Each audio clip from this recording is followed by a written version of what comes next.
Hey guys, Augiesaint here, give me some more Lost Ark. And today I want to talk to you guys about gold, how to make it, how to save it, and just good ways to use your gold so you always have a good steady amount of gold on your account to get all the hoarding materials you need and for all the cool skins you want. Anyway, let's hop straight into it, now shall we?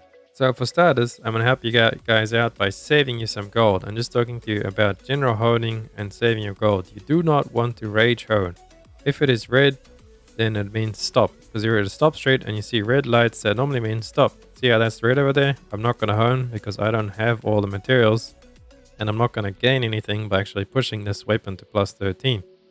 Now if I did hit a breakpoint, say this ult, if that last upgrade over there would actually push me to 1370, the next breakpoint in your honing, then sure, you can actually go out and spend a little bit of gold to buy the materials to get there, because if I reach the next point, I can actually make gold again.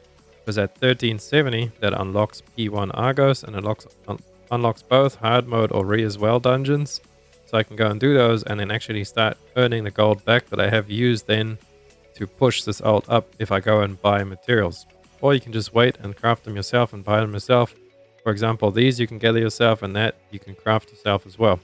So just don't hone unless it's going to get you to a new breakpoint where you can actually start making the money back, and if you don't have the materials. So that's a little way there, and also saving materials on getting to specific item levels like 14, 15 for example. Instead of pushing all the pieces up equally, it's a lot easier to push one or two pieces up to a higher, much higher level than what they need to be to carry the other few pieces up.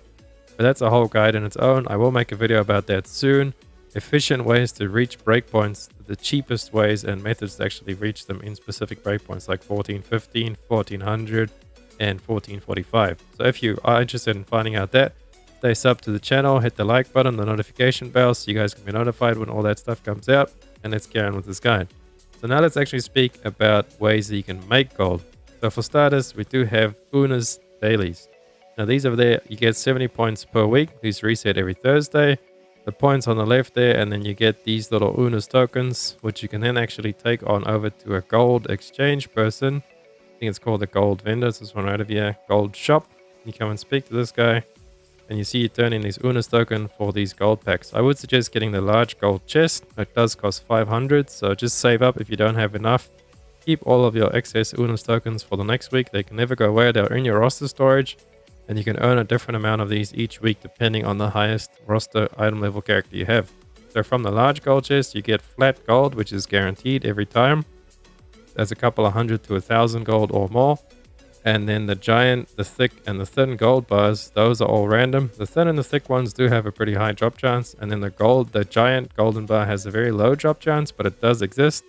I have gotten 2 since I've been playing Lost Ark. So they are there, and those are 10k gold each. The thick bar is 1,000 and the thin bar is 100 gold. So easily, good chunk of gold available there from Una's each week. You want to do these on alts, do your dailies, and then most importantly is weeklies. Now these weeklies give you 12 points per completion. You can do 3 a week on all of your alts, but a good one I would suggest is actually coming over here to do boss rush. Do both the boss rushes. If you need tickets, go buy some tickets from the guild vendor, or just do your chaos dungeons, and you should at least get 1 ticket a week from doing your chaos dungeons. So you come and run these 2, and then you will get 12 points. So that's 24 points per alt that does two of these boss rushes. It'll get you a lot of leapstone, so get you a lot of points, and it'll also get you a lot of gems. And then those gems you can actually hone up, turn them into level 5, 6, 7 gems. I don't have many on this alt because I actually taken them all off yesterday to hone a couple up. I got a bunch of gems together yesterday on my alts, and I got 2 level 7 gems. And that over there is 16,000 gold or more. It's about 8,000 gold each for level 7 tier 3 gem, depending on which gem it is. So gems is a really good way of money as well. I would suggest checking out your main with some level 7 gems before you start selling them. But if you need the gold for honing, level 5 and level 6 gems are perfectly fine for all the current content on your main. You only really need to push level 7 gems once we get to Vicus. So save them for then if you need the gold now. And then moving on, we do have Adventure Islands. If you actually look up here on this compass, Adventure Islands, you want to do these every day. There is actually ones that do give you flat gold. But overall, you should do these anyway. They do give you a lot of materials, pirate coins. You can get the island coins, island souls, all that good stuff. So there's definitely a reason to run them. And then quite often there is one of these islands that will give you gold. You see it'll be like the silver, but just a little gold thing. So that's another 700, I think 7 to 900 gold for those adventure items with the gold. And then another way that you can actually earn gold every week is by doing your weekly abyssal dungeons and your abyssal raid and your legion raid, depending on what item level you are. 1370 will get you into those two, and then legion raid starts at 1415. So with the abyssal dungeons, you only earn gold from the ones relevant to your item level. So this gunslinger is 1357. She's almost 1370, and then I can run the hard modes. They give you a little bit more gold. But that also means I can't earn gold from any of the T1 or 2 ones because you are past the item level. So what I could suggest when you get ults into T3 is to push them to 1340 straight away, because the gold that you would use to push them to 1340, you would make it straight back by running both of these each week on that 1340 ult. So it's a good little source of income there, since you can only get you got a weekly gold limit of 6 characters running through abyssal raids. So that is a good way there. Abyssals. And then your abyss raid, 1370, that's Argos. You can run this weekly as well. There's P1, which is 1370, P2, 1385, and then P3 is at 1400.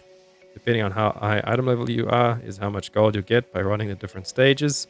Make sure you run the highest stage you can per week on your main and your ults, just for more gold there as well. And then we do have Volton right now, starting at 1415, and then hard mode at 1445. So you want to run that as well for a good chunk of gold. And then pretty soon we should get Vicus as well, so that'll be another little Legion one to add to the gold pool.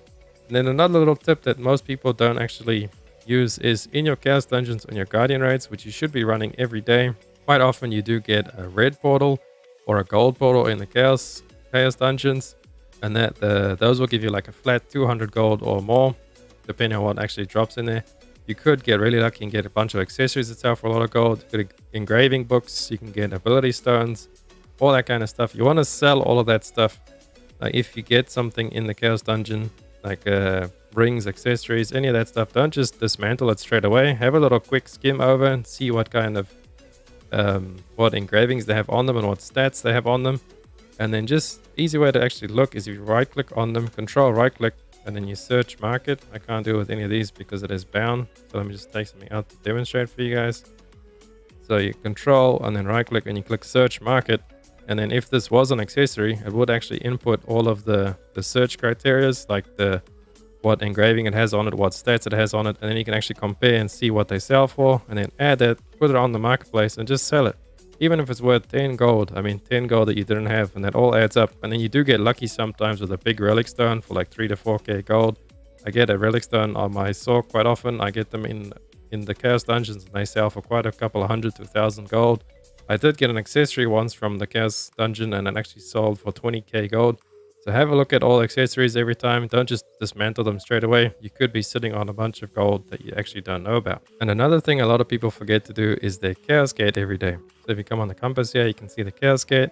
We do not have one today, but when we do have this, you can run it once a day.